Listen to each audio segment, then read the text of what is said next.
घुटने टेक कर बैठा हुआ है प्रशासन, नाक रगड़ कर। 13 तारीख को हमारी चुनौती है, प्रशासन लगाम लगाए, नियमों के दायरे में काम करे, लेकिन लोगों को राहत दिलाएंगे, लोगों को पिसने नहीं देंगे। सरकार और माफिया के इन पार्ट के बीच में बूंदी के लोगों को हम चटनी नहीं बनने देंगे।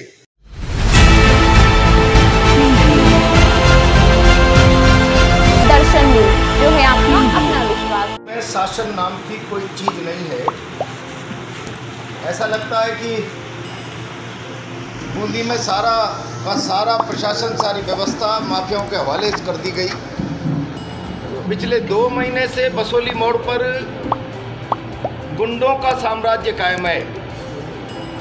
गरीब आदमी अब मकान बनाने के लिए बजरी खरीद नहीं पा रहा, मनमाने दामों पर बेचते हैं और लठेत बैठे हुए हैं। सरकार द्वारा निर्धारित दामों से 10-10 गुना रॉयल्टी ज़्यादा वसूली जा रही है। और मुझे तकलीफ इस बात की कि सरकार ऐसी गुंडागिर्दी और चौथ वसूली पर लगाम लगाने के बजाय सरकार के सारे नुमाइंदे मवालियों की सेवा और हाजिरी में लगे, उनको संरक्षण देने में लगे। सरकारी संरक्षण में गुंडा बजरी माफिया बूंदी में पनप रहा है, अंत तक फैला रखा है। 1 महीने पहले एक ट्रैक्टर ट्रॉली चालक के हाथ पैर तोड़ दिए, आप सब लोगों ने लिखा है बूंदी के अखबारों में। और अभी 4, 5, 6 दिन पहले बूंदी के कुछ नौजवानों ने, क्या तमाशा हो रहा है, सतूर के सरपंच के खिलाफ न जाने कितने पुराने सरपंच के खिलाफ मुकदमे दर्ज कर लिए। सरकार को गुंडों पर लगाम नहीं, मवालियों को संरक्षण। और सरकार एक काम कर रही है, हरिपुरा के लोग 3 पीढ़ी से जंगलात की जमीन पर खेती करके आजीविका कमा रहे थे, उजाड़ दो इनको, चला बुलडोजर। भवानीपुरा के नागरदागढ़ परिवार के लोग 3 पीढ़ी से जिस जमीन पर खेती करते चले आ रहे हैं, किसी को सिवाई चौक और किसी को चरागा बताकर उनको उजाड़ दिया। ऐसे न जाने कितने 50 गाँव में बुलडोजर चल रहा। कांग्रेस का राज बूंदी में या राजस्थान में इसलिए लाए थे कि गरीब आदमी पर अत्याचार करो, जुल्म करो और गुंडे मवालियों को संरक्षण दो, उनके साथ दोस्ती का हाथ बढ़ाकर चलो, मलाई लूटो, बजरी में गरीब मरे, सरकार और माफिया मिलकर अरबों रुपए की कमाई करे। ये न्याय है। और इसीलिए इस व्यवस्था के खिलाफ 13 तारीख को सतूर माता पर इकट्ठे होंगे और बसोली मोड़ पर हजारों लोगों का प्रदर्शन करेंगे। नाका हटाओ।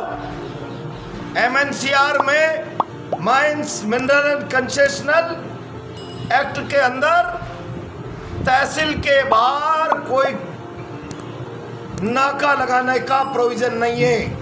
तहसील के बाहर जिले की सीमा में दूसरी तहसील में लगाएंगे, जहां लीजिए उससे तो आपस में सहमति आवश्यक है।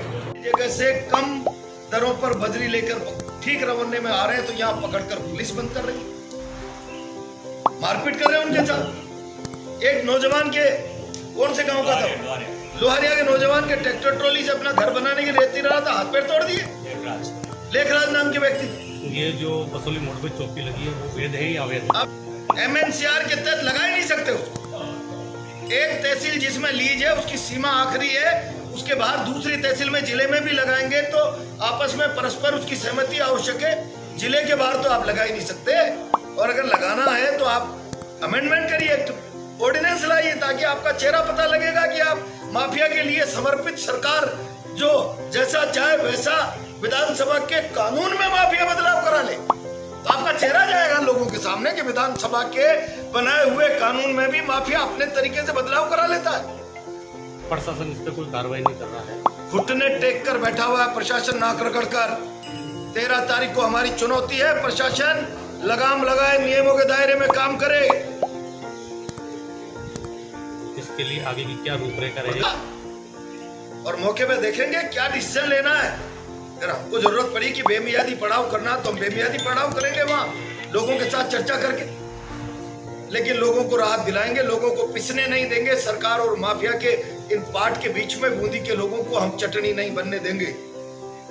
अगर वो चेक पोस्ट लगाती है उसका बोर्ड होता है, बोर्ड का नहीं है। वहाँ नहीं दे तो यहाँ फोर्स क्रिएट करके उसको मारपीट करें। साहब की बात आप जितने का रेवेन्यू काट रहे हो उसकी रसीद तो दो। और अवैध वसूली को संरक्षण दे रही है सरकार, पुलिस लगाकर, प्रशासन लगा के। अब आप इसको कैलकुलेट करें, जैसे किसी में 20 टन बचे।